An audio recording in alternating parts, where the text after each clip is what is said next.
वबरकातुहू। Welcome back to Quran का moment series. हमारी आज की सिफत है सदाकत या सच बोलना। तो इसके लिए हम कुरान की सूरह तौबा की आयत नंबर 119 देखते हैं, जहाँ अल्लाह सुब्हानहू तआला फरमाते हैं, औज़ु बिल्लाहि मिनश शैतानिर रजीम, या अय्युहल्लज़ीना आमनुत्तकुल्लाह व कूनू माअस सादिकीन। ए ईमान वालो, अल्लाह से डरो और सच्चे लोगों के साथ रहा करो। अब सदाकत, यहाँ पे जिस सिफत का बयान हो रहा है वो है सदाकत। ये ऐसी सिफत है जिस पे आप सल्लल्लाहु अलैहि वसल्लम जोर दे के अपने सहाबा इकराम को सिखाते थे और सदाकत के साथ ज़िंदगी जीने की नसीहत फरमाते थे। आप सल्लल्लाहु अलैहि वसल्लम एक रिवायत में फरमाते हैं कि जो मोमिन है वो कभी झूठ नहीं बोलेगा या वो कभी झूठ नहीं बोल सकता। ये झूठ ऐसी चीज़ है जो वो कभी नहीं करेगा। बहुत से ऐसे गुनाह हैं जो वो कर सकता है, लेकिन उनमें से झूठ शामिल नहीं होगा। क्योंकि आप इस बात पे गौर करें कि जब कोई मोमिन ये कहता है, इस बात का इकरार करता है ला इलाहा इल्लल्लाह, तो उसने सबसे बड़े सच की गवाही दी होती है। उसने जो सबसे बड़ा सच है उसको बयान किया होता है, उसको बोला होता है। और वो क्या होता है? ला इलाहा इल्लल्लाह, नहीं है कोई इलाहा सिवाय अल्लाह के। और अब चाहे कोई भी उसे कीमत चुकानी हो, उसको इस बात का अंदाज़ा होता है कि इसकी कुछ ना कुछ नतीजे होंगे, इसके कॉन्सिक्वेंसेस होंगे, और इसको सोच के उसने इस हक को बोला होता है। और जब वो दिल से इस बात का इकरार करता है तो फिर इसे वापस नहीं दिया जा सकता है। तो सच बोलने के नतीजे होते हैं, एक कीमत होती है, पाबंदियाँ होती हैं बहुत सी। कई बार जब हम सच बोलते हैं तो दुनिया में अलग अलग किस्म की आजमाइशें आ सकती हैं हम पे इसके नतीजे में। लेकिन अगर आप सच बोल सकते हैं, ये वाला सबसे बड़ा सच ला इलाहा इल्लल्लाह, तो फिर दुनिया का कोई भी सच बोल सकते हैं। फिर दुनिया का कोई ऐसा सच नहीं कि जिसको आप बोल नहीं सकते हैं। जब आपने सबसे बड़ा जो हक है, जो सबसे बड़ा सच है, वो आप जब एक बार इकरार कर चुके हैं उस चीज़ का, तो ये बात हमारे सामने है कि सच बोलने की कीमत होती है। आप जब सच बोलेंगे तो लोग आपको झूठा कह सकते हैं, लोग आपका मजाक बना सकते हैं, लोग जो है ना कहते हैं आपको मुश्किल में डाल सकते हैं, अलग अलग तरीके की आजमाइशें हो सकती हैं। लेकिन सच से कभी नहीं हटना है, क्योंकि एक बार इंसान में ये झूठ बोलने की आदत पड़ गई या उसने झूठ बोलना शुरू कर दिया, तो एक झूठ को बरकरार रखने के लिए हमें पता है उसको इंसान को 100 झूठ और बोलने पड़ते हैं। और वो इंसान की आदत पड़ जाएगी झूठ बोलने की, यहाँ तक कि अल्लाह के पास उसका नाम एक झूठे इंसान की हैसियत से लिख दिया जाएगा। और मुझे नहीं लगता कि हम में से कोई भी ये चाहेगा अपने लिए कि हम अल्लाह के पास एक झूठे शख्स की हैसियत से जाने जाएं।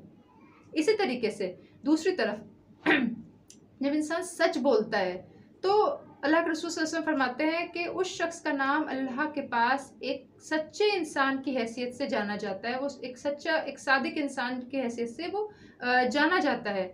और अगर आप इस दुनिया में देखें तो उसके क्या फ़ायदे हैं कि इंसान पे एतमाद किया जा सकता है, ट्रस्ट किया जा सकता है। और अगर ये सच मौजूद ना हो, लोग झूठ बोलते हैं, तो एतमाद और ट्रस्ट सोसाइटी में से उठने लगता है, लोग भरोसा नहीं कर पाते हैं। इसलिए हमें अपने आप को, अपने यूथ को, अपने बच्चों को, अपनी जो हमारी नई नस्ल है उनको सच बोलने पे उकसाते रहना चाहिए। उनको बताना चाहिए कि ये वो सिफत है जिसको वो किसी हाल में ना छोड़े।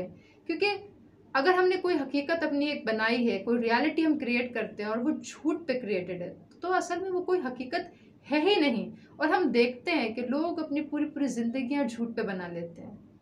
उससे क्या होता है कि जब जिससे आपने झूठ बोला है उसको इसका पता चलता है, और तो वो कितना हर्ट होता है, उसको तकलीफ होती है, उसको दुख होता है। और कई बार उसको इससे निकलने में बहुत वक्त लगता है और परेशानी होती है, अगर वो निकल पाया तो जब इससे हम बिल्कुल, हमें इसका सबूत की इतनी ज़रूरत नहीं। हम अगर अपने आसपास देखें तो हमें पता है कि ये झूठ है जो रिश्ते तोड़ देता है, शादियां तोड़ देता है, दोस्तियां तोड़ देता है, बस सिर्फ इसलिए क्योंकि कहीं शायद कोई इंसान सच नहीं बोल पाया। तो हम कभी भी झूठ इस नियत से ना बोलें कि रिश्ते टूट जाएंगे, रिश्ते ख़राब हो जाएंगे। इस चीज़ को आप सामने वाले पे छोड़ दें कि जो है ना, हम सच बोलते हैं तो उसका क्या रिएक्शन होता है।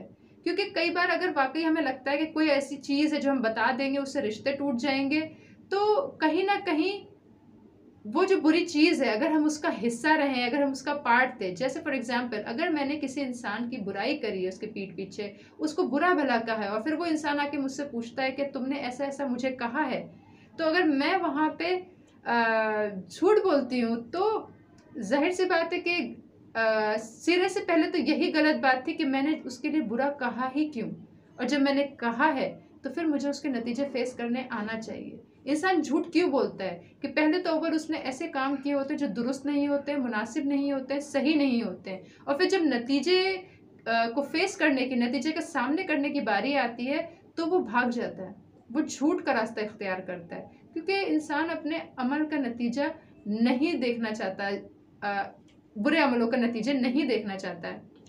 तो आप सल्लम की जो शख्सियत है उसके बारे में हमें ये बात पता है कि आप सल्लम कभी झूठ नहीं बोलते थे, हमेशा सच बोला है। और आप सल्लम के अगर हम साथियों को, सहाबा इकराम को भी देखें तो वो भी यही सिफत अपने अंदर रखते थे। अगर हम हज़रत अबू बकर सिद्दीक रज़ी अल्लाह ताला अन्हु को देखें तो हम उनका टाइटल ही देख लें कि वो सिद्दीक है। सिद्दीक जो ये टाइटल होता है, जब हम किसी को सादिक कहते हैं तो सिर्फ ये वो इंसान नहीं होता जो सच बोलता है, ये वो इंसान होता है जो हमेशा सच बोलता है। ये नहीं कि ऑन एंड ऑफ, कभी दिल चाहा कभी नहीं चाहा, सच बोलने वाला, ऐसा जो हमेशा सच बोलता है और इसके अलावा कोई दूसरी चीज़ नहीं बोलता है। तो वो जब हम हज़रत अबू बकर सिद्दीक रज़ी अल्लाह ताला अन्हु को देखते हैं तो हम देखते हैं कि वो सिर्फ अपनी बात में ही सच्चे नहीं थे, अपने अमल में भी सच्चे थे।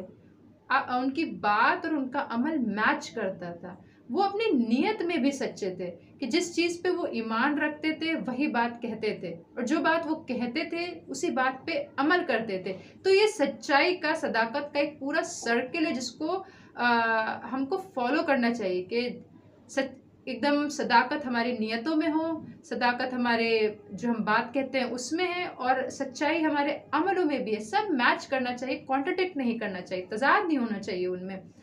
अल्लाह अज़्ज़ा वजल जो इस आयत में कहते हैं कि जो ये बात हो रही है कि डरो और सच बोलने वालों के साथ रहो, तो यहाँ पे ये नहीं कह रहे कि सच बोलने वाले बन जाओ, ये कह रहे हैं कि सच बोलने वाले के साथ रहो, क्योंकि सोहबत का बहुत बड़ा असर होता है। सोहबत जो आपकी कंपनी होती है वो बहुत असर डालती है। जितना आसानी से आप एक बुरी सोहबत का असर लेते हैं उतनी ही आसानी से आप एक अच्छी सोहबत का भी असर लेते हैं।